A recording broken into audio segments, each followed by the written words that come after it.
Hey everyone, settle in, relax and listen to this story. The heart monitor beeped steadily in the hot delivery room. The bright surgical light shone on Dr. Miguel Ramírez's sweaty face as he watched his patient. Elena Navarro, a young woman, lay pale on the bed, breathing hard, holding on tight. Midwife Beatriz López patted her shoulder. Beatriz López, VO. Breathe deeply, Elena. Push harder, just a little bit more, narrator VO. But Elena shook her head weakly, her voice tired. Elena Navarro, VO. I can't. I'm too tired. Miguel frowned, looking at the monitor. The baby's heart rate was going down. He turned to his colleague, Andres Herrera. Miguel Ramírez, VO. Get the forceps. We have to hurry. A sudden cold breeze came in through the door, making Beatrice shiver. This was strange.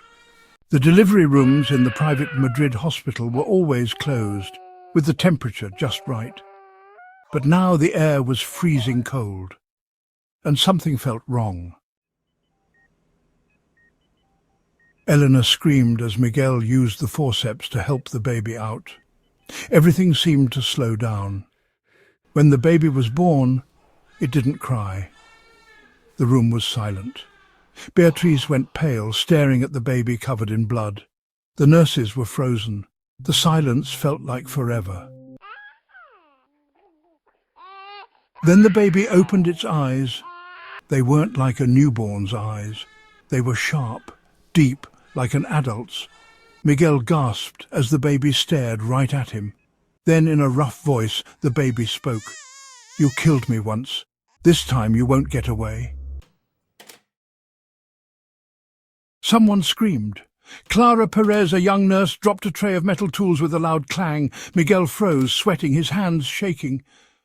This can't be real, he whispered, but the baby's stare told him it was. Elena, still confused, whispered weakly, What's wrong? Is my baby all right? No one answered. Beatrice nervously took the baby from Miguel. Maybe we imagined it, she whispered. But when she put the baby in the bassinet, it didn't cry. It just stared like it knew everything.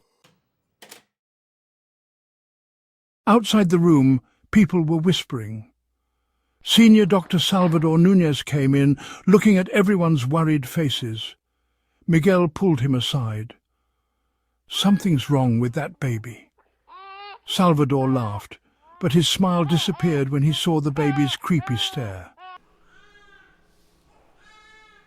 Miguel told everyone to keep quiet, saying they'd lose their jobs if they talked.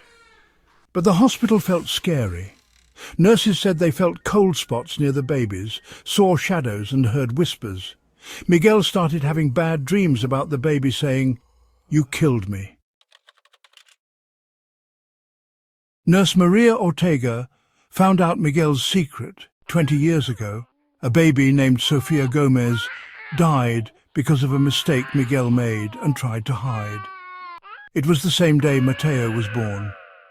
Miguel confessed he'd panicked and suffocated the baby to hide his mistake.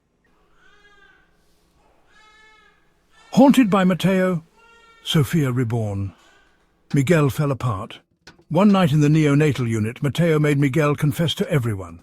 Miguel went to court, admitted he was guilty, and went to jail for 10 years.